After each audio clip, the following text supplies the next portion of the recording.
அன்னை தமிழுக்கும் அனைவருக்கும் வணக்கம். இன்றைய சிந்தனைக்குரியது விமர்சிக்கப்படாத கதாபாத்திரங்களில் இரண்டாவதாக பார்க்கக்கூடியது தாய். தாய்மையை இந்த உலகத்தில் விமர்சிக்க முடியாத கதாபாத்திரத்தில் முதன்மையும் பெறும்.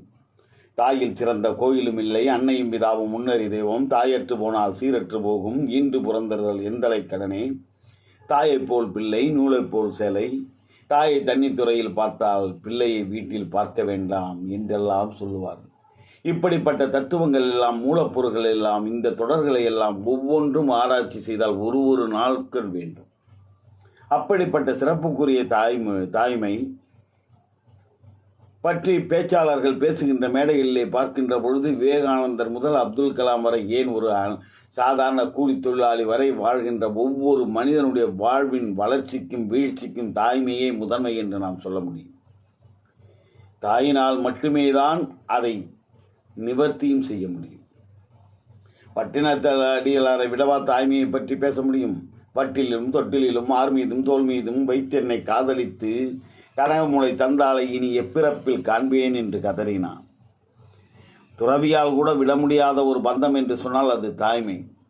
ஆனால் அந்த தாய்மை இன்றைய சூழ்நிலையில், இன்றைய தனி மனிதனுடைய ஆசாபாச உணர்வுகள், பொருளாதார நெருக்கடிகள், வாழ்கின்ற சூழலுக்கு ஏற்ற வாழ்க்கை முறைகள், இவற்றினாலே அந்த தாய்மை என்ன பாடுபடுகிறது என்பது நாம் ஒவ்வொருவரும் உணர்ந்தாக வேண்டும்.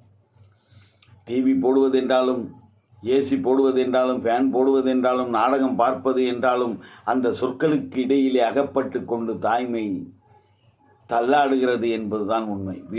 இந்த வீட்டு கதைகளை எல்லாம் பேச போகின்ற பொழுது வீட்டுக்கு வீடு வாசப்படி என்பதுதான் உண்மை. இதற்கு தீர்வுதான் என்ன? கனகமுளை தந்தாலை இனி எப்பிறப்பில் காண்பேன் என்று சொன்னானே பட்டினத்தாடிகள். அப்படிப்பட்ட தாய்மை இந்த பூலோகத்தில் மீண்டும் பிறந்திருக்கிறது. நாம் அமாவாசை தோறு அன்று தடபுடலாக விரதம் இருந்து உணவுகளை பரிமாறி போட்டாவுக்கு முன்னாலே வைத்து வழிபடுகிறோமே தவிர, வாழ்கின்ற பொழுது எப்படி வாழ வைத்தோம் என்பதை சிந்திக்கின்ற பொழுது சில கேள்விக்குறிகள் நம் உள்ளங்களை வருடத்தான் செய்யும். பிச்சைக்காரர்கள் மிகுந்த நாட்டில் இன்று பிச்சைக்காரிகள் மிகுந்து காணப்படுகிறார்கள். பாருக்குள்ளே நல்ல நாடு நம் பாரத நாடு என்றான் பாரதி. அப்படிப்பட்ட பாரத நாட்டினிலே இன்று பிச்சைக்காரர்களுக்கு நிகராக பிச்சைக்காரியாகி தாய்மையும் அங்கே அல்லாடி கொண்டிருக்கிறது. நீங்கள் எங்கு சென்றாலும் சரி, கோயிலே சென்று அங்கு விமர்சிக்கப்படாத கதாபாத்திரங்கள் எது என்று ஆண்டவனிடம் கேட்டால் அவன் சொல்லுவான், அங்கே வந்து புலம்புகின்ற தாய்மார்கள், பெண்கள், இவர்களுடைய புலம்பலிலே அந்த இடத்திலே விமர்சிக்கப்படுகின்ற கதாபாத்திரம் எது என்பது கேள்விக்குறி. அதை நீங்களே நிறைவு செய்து கொள்ளுங்கள். டாஸ்மார்க்கிலே சென்றால் அங்கே விமர்சிக்கக்கூடிய கதாபாத்திரம் எது என்பது நீங்களே முடிவு செய்துங்கள். உறவு முறை சொந்தக்காரர்கள் வீட்டிலே விமர்சிக்கப்படுகின்ற கதாபாத்திரங்கள் எது என்று நீங்களே அந்த கோடிட்ட இடத்தை நிறைவு செய்யுங்கள். இப்படியெல்லாம் பேசப்படுகின்ற அந்த தாய்மை வாழ்கின்ற பொழுது எந்த அளவிலே வாழ வைத்திருக்கிறோம் என்பதை நாம் சிந்தித்து பார்க்க வேண்டும்.